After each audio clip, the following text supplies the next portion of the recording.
everyone, and welcome to Long's Toys. Today we'll be taking a look at the Spider-Man web quarters from Playskool's Marvel Superhero Adventures.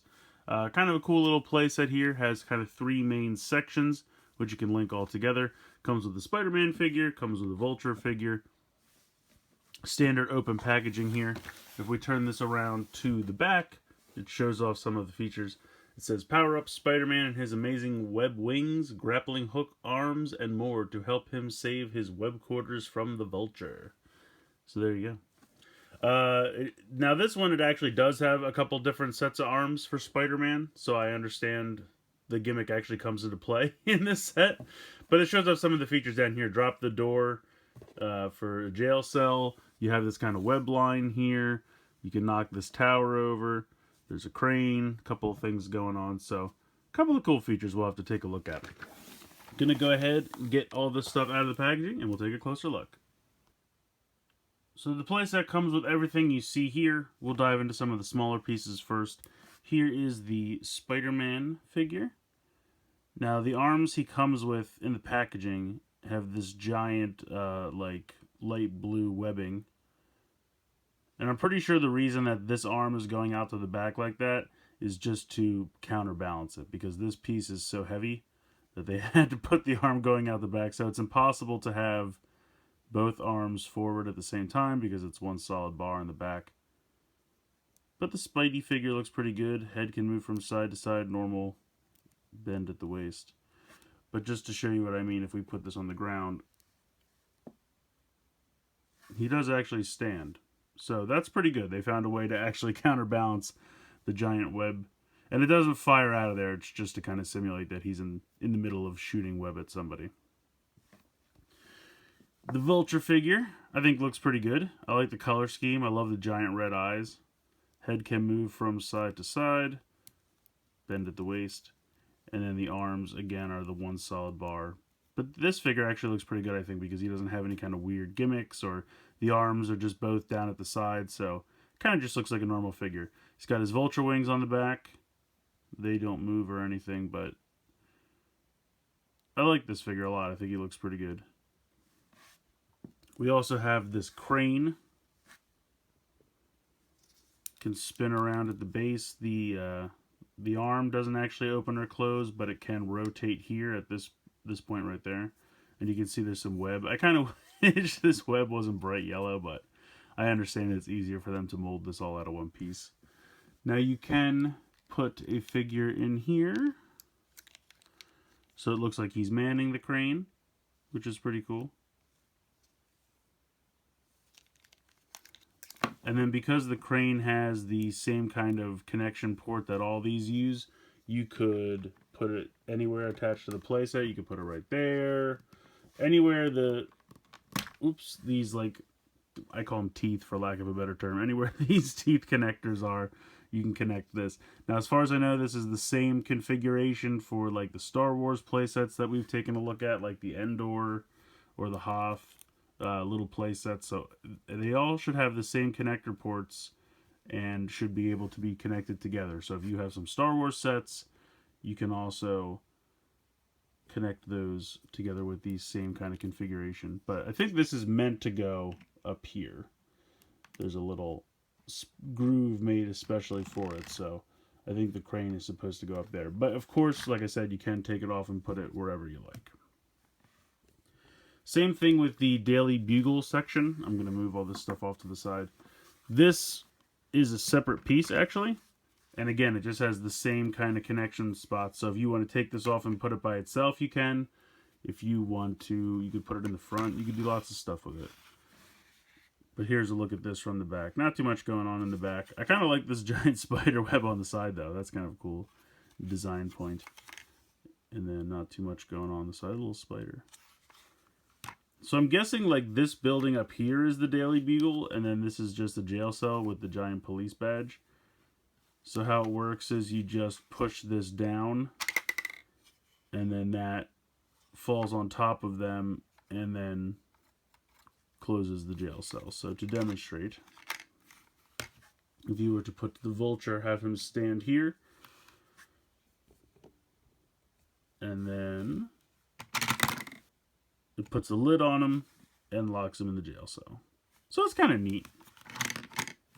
Like I said, I didn't know if this building was supposed to be the Daily Bugle or if this is just a billboard for the Daily Bugle, because, I mean, they do have billboards for the Daily Bugle around town.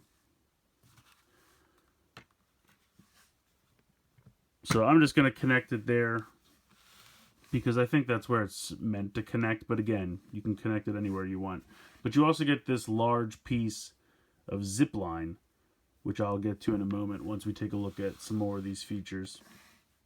So in the middle section here, you just kind of have this open area. You can have a figure standing there if you want, walk through to the back.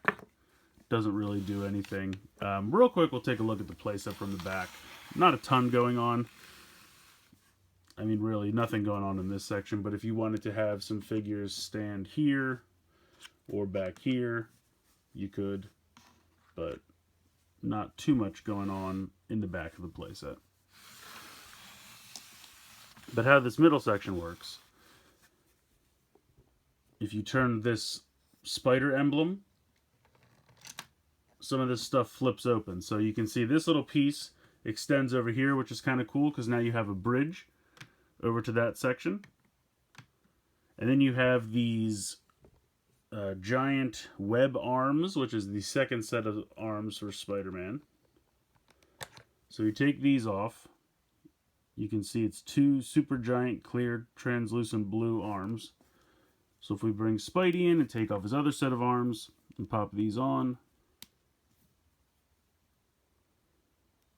he's got a giant fist, and then he's got this giant open arm, or open hand rather, which will come into play in a moment. And then you have this web piece that kind of sticks out over here. I don't know, I kind of like this. It's just like a little computer terminal in here. It's kind of neat. So if we bring in this web piece, you can see that there's a bit of a connector here. And how that works is you can see this little channel up here. So this connects on top of there. There we go. So that snaps in there. And then down here you can see there's a little peg hole, and then this end pegs into that.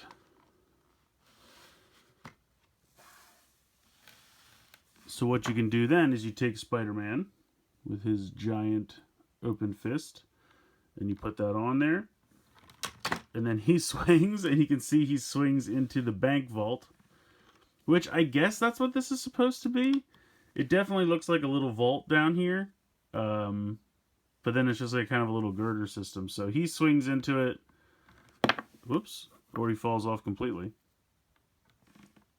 He swings in and knocks that over. Now, I don't know why he would want to knock open the vault. That seems like a villain thing to do. But, so I'm guessing then you could get inside. So if you had, they don't give you anything. It would be really nice if it came with like a little, just like a bag of, you know, like a fake bag of loot or like a thing of jewels or something to put inside. So that way when it's busted open, Vulture could come and take the loot out of the hole there. But you can have figures going through there, and that's just that area where I showed you could stand a figure behind. Not too exciting. But I kind of like the zipline feature. I think that's kind of cool. I think it's cool that he can swing down and knock this over. The last set of arms, if we come up a little bit, you can see up here, we're hidden. If we close this again, they have this little part of the building covering them. But if you turn it and open it, you get these web wings, which I think are really neat. So if we go ahead and plug these in, it gives Spidey these giant web wings so he can be like a paraglider, basically. But they look really neat. It reminds me of like gargoyles. Like he's got like gargoyle wings. And again, it's one solid piece. They can't really turn too much forward because the wings hit the back. But you could turn them this way if you want, I guess, to help like with the gliding. So not a ton of posability with the arms in this mode, but really look neat. I really kind of like those a lot. So that's really cool. There's no specific play feature for these. They just look neat, and he can just kind of...